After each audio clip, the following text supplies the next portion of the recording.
pièce les plus symboliques finalement du fond daulois. D'une part parce qu'elle nous vient à l'origine d'un Daulois, Jules Godard, qui est né à Azan, qui est mort à Dole. On voit le buste juste à côté de ce feuillet.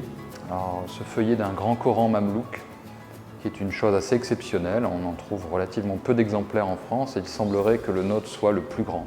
C'est un objet vraiment de magnificence parce que finalement le Coran c'est véritablement le verbe plus que l'écrit, et le fait qu'il se retrouve ici aussi magnifié dans le papier, dans les enluminures comme on voit dans l'encre, c'est un petit peu contradictoire parce qu'il s'agit d'abord d'asseoir finalement la parole divine selon l'islam face au livre des Juifs et au livre des chrétiens.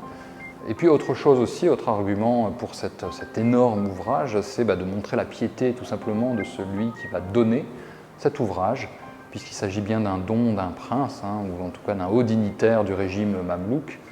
Alors certainement du côté du Caire, parce que c'est bien la ville du Caire, le lieu où l'on fabrique, où l'on exécute ces magnifiques manuscrits, destinés à montrer aussi la puissance de l'établissement religieux et de réflexion sur le Coran d'une manière générale.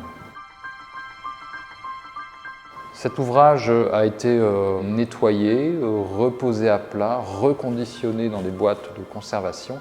Et à cette occasion, on a bien pu effectivement s'assurer qu'il s'agissait de feuilles d'or, d'encre verte, bleue et puis rouge, notamment pour les basmalas. On a bien eu confirmation qu'il s'agissait de papier oriental. On n'y trouve ni les pontuseaux ni les vergures, c'est-à-dire finalement les formes que l'on voit à travers le papier lorsqu'on le regarde par transparence. On n'y trouve pas non plus de filigrane, c'est la marque du papier. En tout cas ici, donc on n'a pas de filigrane, on a bien un papier oriental qui garde des traces de réglures destinées tout simplement à permettre la mise en page du Coran. Coran à 11 lignes qui reprend finalement l'archétype même du Coran déjà à cette époque. Divers éléments, l'écriture, qui est une écriture mouakak, qui est celle utilisée dès 1320 pour copier le Coran, avec des astes très allongés, donc des horizontales et des verticales exagérées qui se répondent.